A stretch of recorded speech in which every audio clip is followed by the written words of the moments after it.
Senin 12 Rabiul Awal tahun Gajah disebut sebagai Maulid atau tanggal lahir Nabi Muhammad SAW. Dari Abu Qatadah, Nabi pernah ditanyai mengenai puasa pada hari Senin, dan jawaban beliau, Zaka yaum wulidtu fi. Hari tersebut adalah hari aku dilahirkan. Wa yaumu bu'its, hari aku diutus. Au unzila alayya fi, atau diturunkannya wahyu untukku. Hadis riwayat Muslim.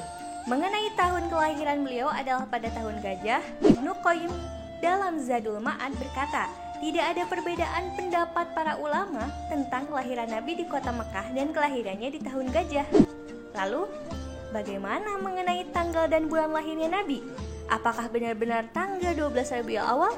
Apakah saat Nabi lahir beliau diakikahkan? Kita simak pembahasannya dalam Sirah edisi hari ini. Mubasyarah ila qissatihi.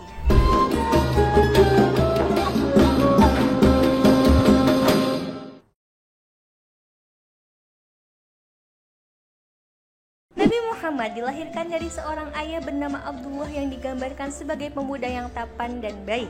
Ibunya Aminah merupakan putri Wahab bin Abdul Manaf, keturunan terpandang di kota Mekah. Pesta pernikahan Abdullah bin Abdul Muthalib dan Aminah binti Wahab berlangsung selama 3 hari 3 malam. Selama itu juga mereka tinggal bersama di rumah orang tua Aminah. Tradisi inilah yang menjadi adat kebiasaan orang Mekah. Dan barulah di hari keempat Abdullah dan Aminah menempati rumah sendiri. Diperkirakan hanya 10 hingga 15 hari tinggal, Abdullah harus pergi melakukan perjalanan dagang bersama kafilah dagang Quraisy menuju Gaza dan Syam.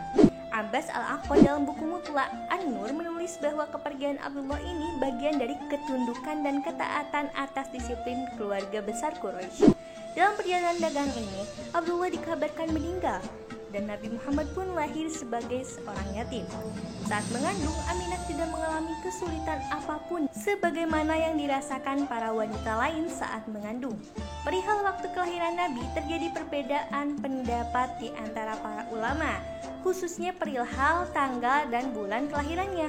Memang banyak ulama yang berpendapat bahwa Nabi lahir di bulan Rabiul Awal, tapi tak sedikit juga yang berpendapat di bulan lain. Ada yang mengatakan bulan Ramadan dengan dalih bahwa beliau diangkat Rasul pada usia 40 tahun di bulan Ramadan, yang berarti kelahirannya adalah pada bulan yang sama. Ulama yang lain berpendapat bahwa Nabi lahir di bulan Muharram, yang lain berpendapat bulan Safar, sebagian lain mengatakan bulan Rajab. Sedangkan ahli hisab dan falak meneliti bahwa hari Senin, hari lahir beliau, bertepatan dengan Rabiul Awal. Nah, pendapat ini yang paling populer, tapi masih ada silang pendapat mengenai tanggalnya. Ada yang mengatakan tanggal 2, tanggal 8, 9, 10, ada pula yang mengatakan tanggal 12 dan yang mengatakan 17, ada juga 22.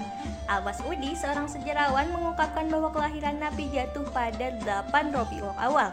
Didasarkan pada perhitungan riwayat yang menyebut bahwa Nabi dilahirkan 50 hari setelah peristiwa pasukan bergajah, yang mana terjadi pada hari Senin 13 Muharram, dan pasukan mendekati Mekah pada tanggal 17 Muharram.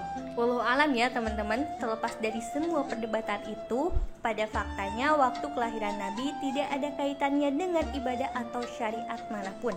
Seandainya saja memang dianjurkan memperingati Maulid Nabi, maka pastilah waktu kelahiran diperjelas tanggalnya, karena setiap ibadah pasti ditetapkan kepastian waktunya, seperti puasa dan haji.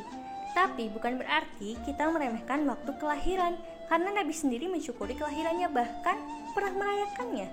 Para sahabat menyebut bahwa Nabi mengakikahi dirinya setelah kerasulan atau setelah masa kenabian.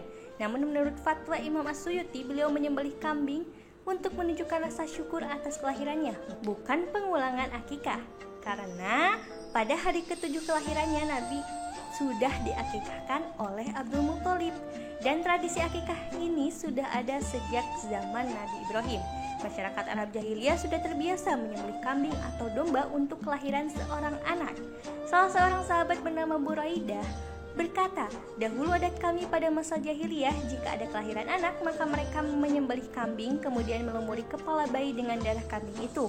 Tapi setelah Allah menghadirkan Islam, kami menyembelih kambing, mencukur rambut kepala sang bayi dan melumurinya dengan minyak wangi. Wallahu a'lam bishawab. Gimana menurut kalian? Ramaikan pendapat di kolom komentar. Like dan share video ini, jangan lupa subscribe channel Ruang Sujud ya. Terima kasih. Wassalamualaikum warahmatullahi wabarakatuh.